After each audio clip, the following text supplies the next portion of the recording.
मैं भी नहीं करती, मगर नॉलेज बहुत है। पता है, इंडिया में हम लोग एक सूफी संत की वजह से कॉफी पी रहे हैं। सूफी संत? वो कैसे? 17th सेंचुरी में एक सूफी थे बाबा बुडान। वो हज करके इंडिया वापस लौट रहे थे।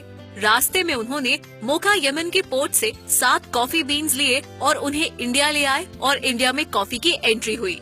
यमन से 7 कॉफी बीन्स लाने में क्या प्रॉब्लम है? छोटे से पर्स में रखो और ले आओ।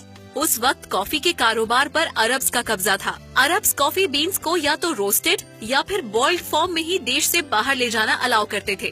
उन्हें डर था कि अगर कॉफी बीन्स उनकी कंट्री से बाहर गए तो फिर कोई भी उन्हें उगा लेगा। कॉफी बीन्स उनके लिए एक वैल्यूएबल कमोडिटी थी। बाबा बुडान सूफी संत थे, इसलिए किसी को उन पर डाउट भी नहीं हुआ। मगर 7 ही क्यों? 8 क्यों नहीं? 7 का अंक इस्लाम में शुभ और बरकत देने वाला माना गया है। आज हम मजाक में इसे स्मगलिंग कह रहे हैं, मगर उस वक्त इसे बड़ा पवित्र काम माना गया था, जिसने लोगों की किस्मत बना दी। 7 कॉफी बीन्स ने किस्मत बना दी। इन 7 बीजों की बरकत नजर आई जब इन्हें कर्नाटका के चिकमंगलूर जिले में प्लांट किया गया। कुछ सालों में वहाँ इतनी कॉफी पैदा हुई कि उस जगह का नाम बाबा बुडान गिरी या बाबा बुडान फॉरेस्ट पड़ गया। फिर तो तमिलनाडु, केरला और कर्नाटका में कॉफी के बागानों की लाइन लग गई। मतलब 17th सेंचुरी से पहले इंडिया में कोई कॉफी नहीं पीता था। कॉफी क्या, उस वक्त तो इंडिया में चाय का भी नामो निशान नहीं था। Don't tell me that. India में टी का लार्ज स्केल प्रोडक्शन 1820 के आसपास शुरू हुआ है। I am more interested in coffee. Next date पर I am surely going to impress my girl. फिर उसे ये बताना कि कॉफी की हिस्ट्री का पहला डॉक्यूमेंटेड एविडेंस फ्रांस की नेशनल लाइब्रेरी में मिलता है। ये पब्लिश्ड अकाउंट सन 1671 में सामने आया, जिसमें लिखा था कि 9th सेंचुरी के समय इथियोपिया के लोग कॉफी की स्टिमुलेशन प्रॉपर्टीज के बारे में जानते थे।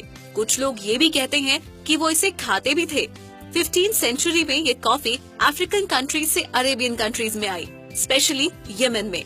यमन की कॉफी आज भी सबसे बेहतरीन कॉफीज में से एक है। दुनिया की सबसे बेहतरीन कॉफी का कंपटीशन बहुत टफ है। आज कॉफी ऑलमोस्ट दुनिया की हर कंट्री में है। अरब के सूफी संत रात को कॉफी पीते थे क्योंकि इससे उन्हें प्रेयर्स के वक्त नींद नहीं आती थी।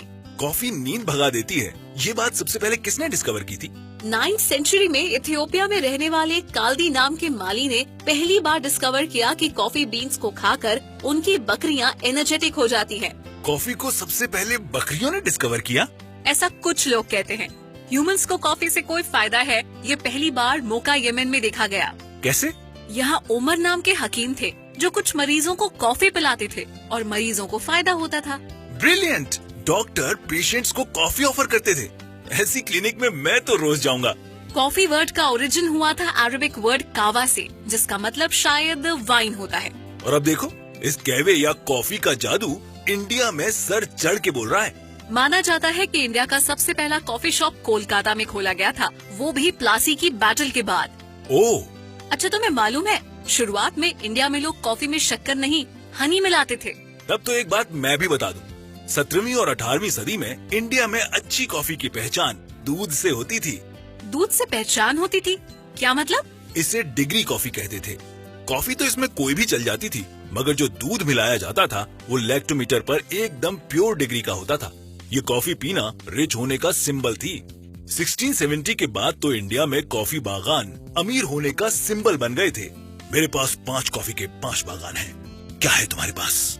मेरे पास 2 बाल्टी भर के कॉफी रस्ट है। Coffee rust? ये क्या भला है? 1870 में कॉफी के बागानों में फंगस फैल गई, जिसने बागानों को बर्बाद कर दिया। उसके बाद सन 1915 में इंडिया का coffee research centre Chikmagalur district में शुरू किया गया। कॉफी ने एक बार फिर से बाउंस बैक किया 1940 में, जब south Indian filter coffee develop हुई। ये उसी अमीरों वाली कॉफी जैसी थी, मगर इसमें थोड़ा फर्क था। इसमें 70 से 80% रोस्टेड कॉफी बीन्स और 20 से 30% चिकरी थी। इस नए कॉफी ब्लेंड ने इंडिया में कॉफी को नई लीज ऑफ लाइफ दे दी। मतलब कॉफी एक बार फिर से चाय के साथ रेस में वापस आ गई। यस, इंडियन कॉफी के बागानों ने 1970 आते आते एक इंडस्ट्री खड़ी कर दी और उसके बाद इंडियन फिल्टर कॉफी पीना साउथ इंडियन लोगों के लिए डेली रूटीन बन गया। करेक्ट। 1936 में इंडिया में मुंबई में इंडियन कॉफी हाउस के रेस्टोरेंट चेन का पहला कॉफी हाउस खुला और फिर केरला और कोलकाता में भी इसकी ब्रांचेस आई। रियली? 1942 में इंडिया के सारे छोटे बड़े कॉफी मैन्युफैक्चरर्स को एक साथ लेकर एक बॉडी बनाई गई। कॉफी बोर्ड ऑफ इंडिया, जो कॉफी के डेवलपमेंट के लिए काफी काम कर रहे हैं। इंटरेस्टिंग। किस तरह का डेवलपमेंट? सोचो, अकेले इंडिया में 1,71,000 से ज्यादा कॉफी के बागान हैं, जिनमें 9 लाख एकड़ से ज्यादा जमीन पर कॉफी की पैदावार होती है। जो स्टोरी 7 कॉफी बीन से शुरू हुई थी, वो आज यहाँ आ गई है, जब इंडिया वर्ल्ड का 6th लार्जेस्ट कॉफी प्रोड्यूसर है, जहाँ दुनिया की 4% कॉफी का प्रोडक्शन होता है। तो क्या हुआ? सारे वर्ल्ड में एक साल के अंदर लोग तकरीबन 4 बिलियन कप कॉफी पी जाते हैं। और इन 4 बिलियन कप्स में से 2 कप हम दोनों अभी पीने वाले हैं। So it's time to take your leave. So have a nice time and have a nice cup of coffee.